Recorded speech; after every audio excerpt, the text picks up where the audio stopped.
preços caíram no Observador. Esta Black Friday garanta acesso a todos os conteúdos com 66% de desconto. Estava à espera de um presente? Não é Natal, mas nesta Black Friday, além do melhor preço do ano, estamos a oferecer 14 estadias em hotéis do Grupo Pacheca. Assine-os com 66% de desconto e habilite-se a ganhar. Tudo em observador.pt.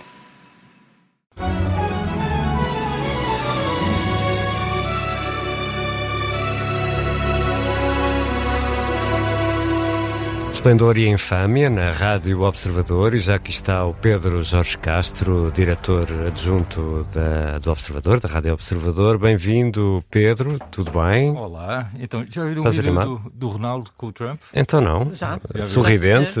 Não há muito mais para ver, não é? Bom, também vi, achei muito interessante uma coisa, portanto, há uma piada, não é? Há uma anedota aqui, qualquer, que o Trump terá contado ao Ronaldo, não sabemos o que é que terá sido, mas ele riu-se genuinamente às gargalhadas. E depois há a música. Que música é aquela? Fui ver, porque não reconheci, e é de há um problema clássico de Trump com os artistas, não é? Como sabemos, com grandes dificuldades em encontrar artistas para ir atuar aos seus eventos e tudo. E então a música é de um artista, que até vou pôr aqui um bocadinho, está no Instagram, é de um artista chamado Zaris T. Miles. E é um artista absolutamente obscuro, que tem 3.000 ouvintes por mês no Spotify. Não há nenhum artista português minimamente conhecido que não tenha bastante mais do que isso. Até eu, quando toco cavaquinho, tenho mais. O próprio artista ficou surpreendidíssimo com isto. Imagina o que lhe caiu em cima neste momento quando viu que a música dele foi utilizada pela Casa Branca, e já fez uma story nas redes a dizer que não condena nada do que o Presidente Trump fez, simplesmente está curioso para perceber como é que foram descobri-lo para utilizar a sua música neste vídeo. Portanto, é um instrumental inspirador, digamos assim, para desportistas, e portanto até faz algum sentido. Vamos ser utilizado. E vamos avançar para o esplendor desta semana.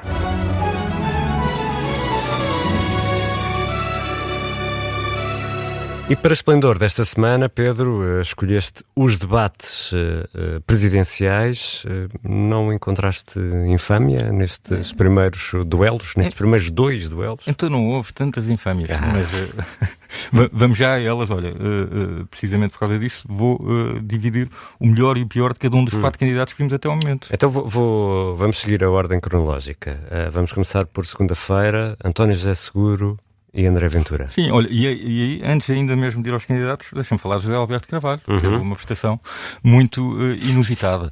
Eu compreendo perfeitamente aquilo que lhe aconteceu, deixa-me dizer-te. José Alberto, um grande abraço para ti. Tendo em conta aquilo que aconteceu, claro, espera-se de um moderador que consiga manter um mínimo de ordem no debate para ir alinhavando os temas que trouxe de casa, mas estamos perante candidatos presidenciais que não estão muito preocupados em seguir essas regras, e têm coisas para dizer, e claramente estes traziam coisas para dizer, e não houve propriamente falta de ritmo. E na verdade ele bem tentou insistir, quase pediu autorização para intervir, não o deixaram, e ele acabou por se deixar ficar a assistir, achando que a única maneira seria com uma gritaria, ou gritando ele próprio, e isso também se calhar não teria sido melhor, que era o cenário alternativo que o esperava. Pronto, ficámos sem moderador, e acabou por ser um duelo entre os 2 candidatos.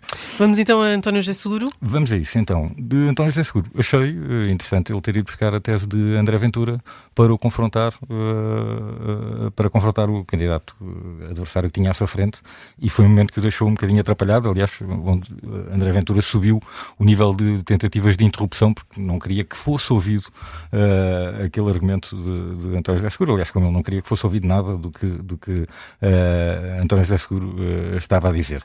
Sendo que António José Seguro encontrou esta estratégia que me pareceu bastante eficaz e surpreendente, apesar de um bocadinho irritante para quem estava a assistir, de calar-se cada vez que André Ventura interrompia.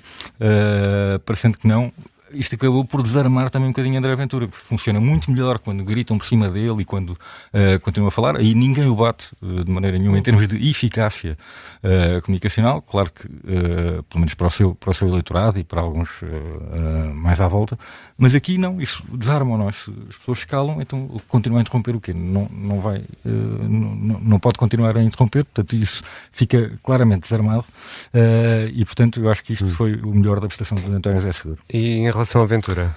Ainda o pior de António José Seguro. Então eu disse que havia esplendores e infâmias para cada um, não é? É verdade, então, é verdade. De António José Seguro, eu acho que lhe correu mal aquela história do guião para a saúde. Não a ideia de apresentar um guião para a saúde em si, embora isso seja já um bocadinho discutível, o papel de um presidente numa área destas, que claramente depende do poder executivo, mas claro, ok, um presidente deve tentar estabelecer pontes e incentivar a resolução dos problemas estruturais do país, mas aquilo não se faz assim, não é? Na verdade, nós já vimos suficientes debates para perceber que uma coisa daquelas apresenta-se com um papel que se consiga ler, não é? Com qualquer coisa que se consiga ver e exibir para a Câmara.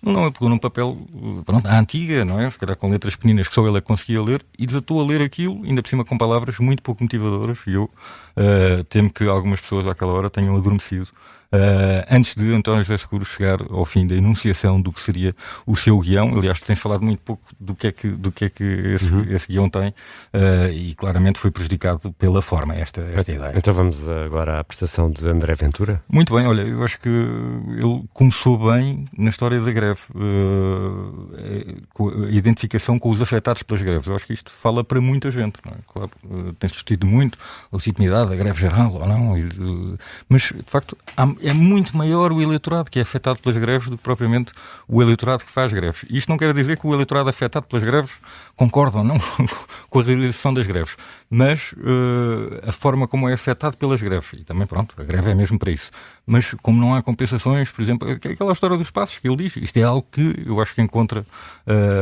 receptividade numa parte significativa do eleitorado que entre estes dois direitos, o direito à greve e o direito das pessoas que são afetadas pela greve a serem compensadas de alguma maneira por isso, muito facilmente empatizam com o segundo, sem isso querer dizer necessariamente que contestem o direito à greve em si. Mas, portanto, acho que ele aí encontrou um campo de identificação com muito maior número de apoiantes. Em relação ao pior. É o próprio André Ventura a vitimizar-se. Então ele chegou a dizer que António José Seguro estava a desqualificar, o que é uma enormíssima lata. A partir do momento em que nós sabemos que André Ventura usa as técnicas de debate mais agressivas e não tem limites num duelo destes, e portanto o que torna de facto o adversário mais temível para todos os outros, não é? Qualquer candidato tem sempre de passar este teste do Ventura e é sempre aquilo que nivela, no fundo, a forma como está ou não está preparado para desafios mais difíceis que pode vir a ter na Presidência da República. Então, mas André Ventura, que usa todas as técnicas e mais algumas para interromper, desqualificar, insultar, enfim, tudo e mais alguma coisa, a fazer-se vítima, a dizer que o António José Seguro estava a desqualificar, isto é que não cola de maneira nenhuma e, portanto, acho que não lhe fica bem. Eu já o ouvi dizer isso outra vez, depois na rua, em declarações, referindo-se a outro candidato, que creio que Marcos Mendes, não creio que isto cole e que pegue esta vitimização, para além do seu núcleo duro de indefetíveis apoiantes, mas o resto, acho que estranhará este Calimero. Vamos avançar para o segundo debate de terça-feira, ontem, entre António Filipe e Marcos Mendes. Pedro, começamos por Marcos Mendes. Sim, olha, eu achei que ele teve um instinto, o chamado Killer Instinct, não é? Teve muito ao ataque, se calhar muito mais do que eu imaginaria, num debate com António Filipe, em que praticamente não disputarão não deve haver indeciso nenhum. É uma espécie de jogo de treino para os dois. Entre António Filipe e Marcos Mendes, mas claro que ali o conta não é propriamente ganhar a António Filipe, na comparação com os outros. Houve 1,6 milhões de pessoas a ver o debate e, portanto, ele teve a falar para essas pessoas. E muitos daqueles que se calhar estão indecisos entre votar Marcos Mendes ou em alguns dos 3, 4 candidatos na sua órbita, fará diferença ver o nível de argumentação e a postura utilizados por Marcos Mendes e a forma como não deixou passar uma série de coisas de António Filipe. Eu não estava à espera que ele conseguisse ser tão eficaz e tão agressivo nisso, mantendo um nível de serenidade e de, enfim, aquele estilo que conhecemos dos tempos dele de comentador. E o pior é precisamente isso, que é o cenário.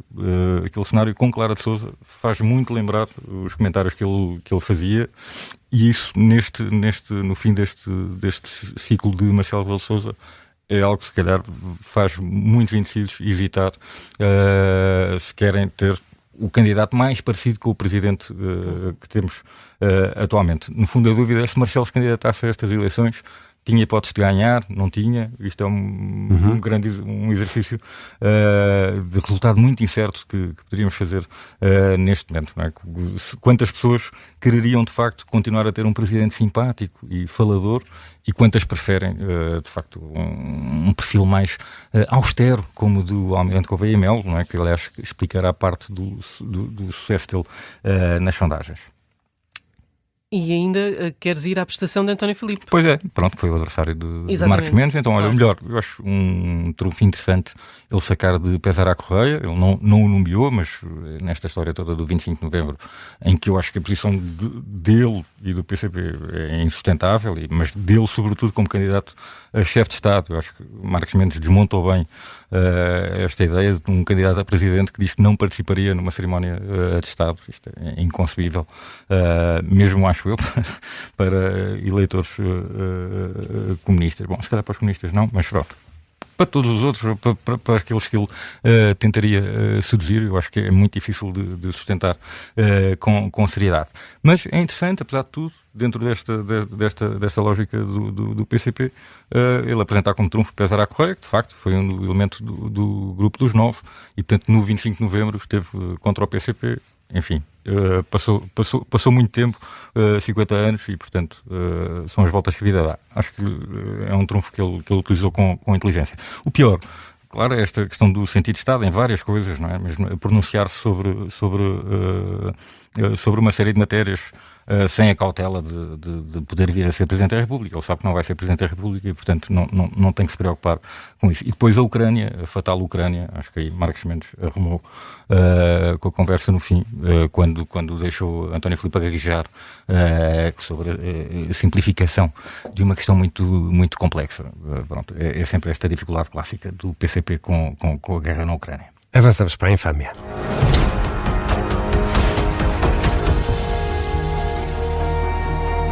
E na infâmia, Pedro, esta semana queres falar dos escândalos na saúde. E hoje temos muitos. E dentro da infâmia também há um esplendor, que é a escolha do nome da operação. Operação Obelix. Isto é controverso. Isto é, de facto, dá para chorar muito, mas há aqui este lado de quem escolhe o nome das operações da Polícia Judiciária para nos animar um bocadinho.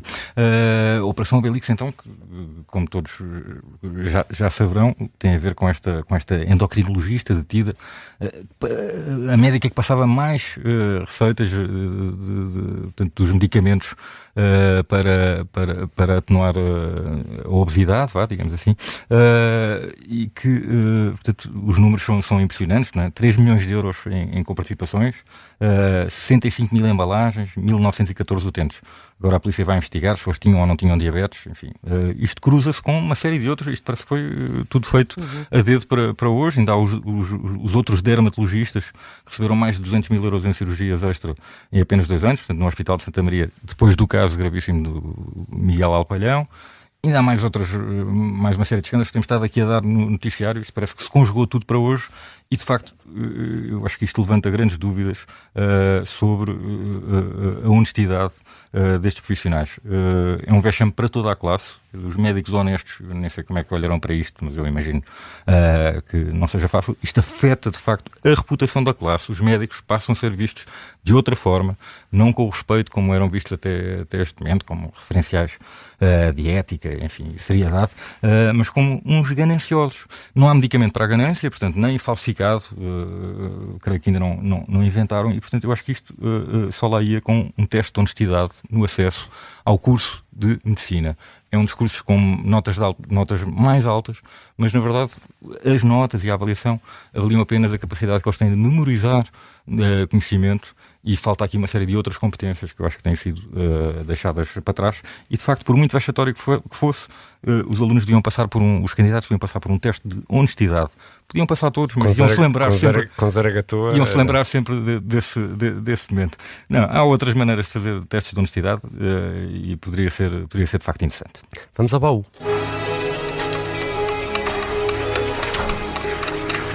E que história queres sacar hoje do baú? Vamos voltar a Ronaldo? Vamos voltar a Ronaldo e a Ronald Reagan, portanto, o presidente que lhe deu o nome dos Estados Unidos, e a outro desportista português que foi recebido na Casa Branca. Houve mais dois, portanto, Nemia Sketa, o basquetebolista dos Boston Celtics, muito recentemente. Mas em 1984 foi Carlos Lopes, o nosso medalhador nos Jogos Olímpicos de Los Angeles, que 2 meses depois foi recebido na Casa Branca ao lado de João Rocha, o presidente do Sporting, que serviu aliás de intérprete à conversa, portanto Carlos Lopes não falaria inglês. João Rocha conseguiu este encontro por intermédio de David Rockefeller há 5 fotografias no álbum presidencial de Ronald Reagan, que mostram ali Carlos Lopes de gravata vermelha. Estranha escolha para este encontro. E logo a seguir à Rádio Voz... que era presidente do Sporting. Pois, claro, exatamente. Logo a seguir à Rádio Voz da América, Carlos Lopes disse que tinha sido uma reunião muito divertida e que Ronald Reagan ficou espantado por ele ter vencido a maratona nos Jogos Olímpicos com 37 anos. E que por causa disso o próprio Reagan ia passar a dizer às pessoas que tinha 39 anos. Tinha 73 na altura, mas ainda há tempo de ser reeleito presidente nas eleições desse ano. E para a semana, há mais esplendor e infâmia Esperemos que sim. Com o Pedro Jorge Castro.